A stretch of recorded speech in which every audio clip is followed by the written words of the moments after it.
Reconnaître réellement l'existence des trous noirs, c'est-à-dire avoir des réels indices observationnels, ça remonte effectivement au début de l'astronomie des rayons X, c'était l'astronomie des hautes énergies. Pourquoi? Parce que, je le répète, pour essayer de vous détecter un trou noir, on ne détecte qu'indirectement les flots de rayonnement de haute énergie, de la matière qui tombe dans un trou noir. Ça se passe dans le domaine des rayons X.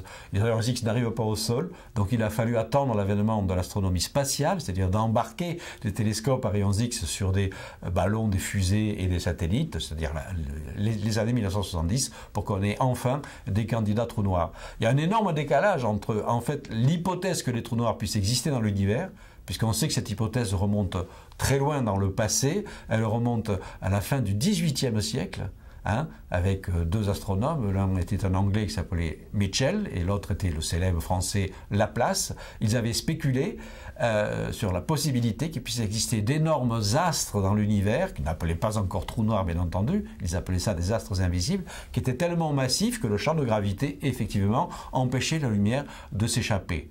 Leur prédiction a été complètement oubliée jusqu'au XXe siècle, où cette fois-ci dans le cadre nouveau de la relativité générale, on a effectivement compris que ce genre de structure pouvait bel et bien se former, en considérant plutôt que les trous noirs étaient des déformations du tissu élastique de l'espace et du temps.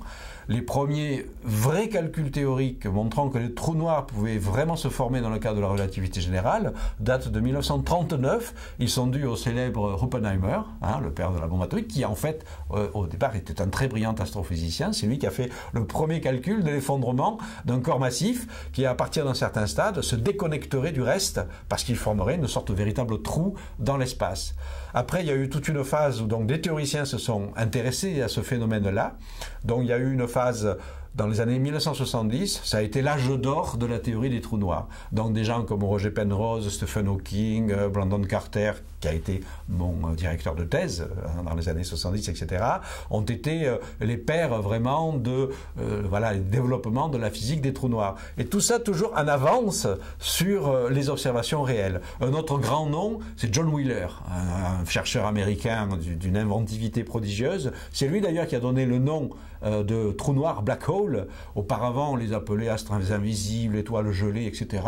Et un jour, c'était, je crois, en 1968, quelque chose comme ça, au cours d'une conférence, il a utilisé pour la première fois le terme black hole, et tout de suite, évidemment, l'attention s'est focalisée, parce que le terme, il est un petit peu mystérieux, puis ça correspond à des archétypes dans notre cerveau, et comme ça, la théorie des trous noirs a commencé à être davantage prise au sérieux. Mais donc, quand même, il a fallu après attendre la fin des années 70 pour qu'enfin, il y ait des observations astronomiques qui laissent entendre que ces objets bizarres existent bel et bien dans l'univers.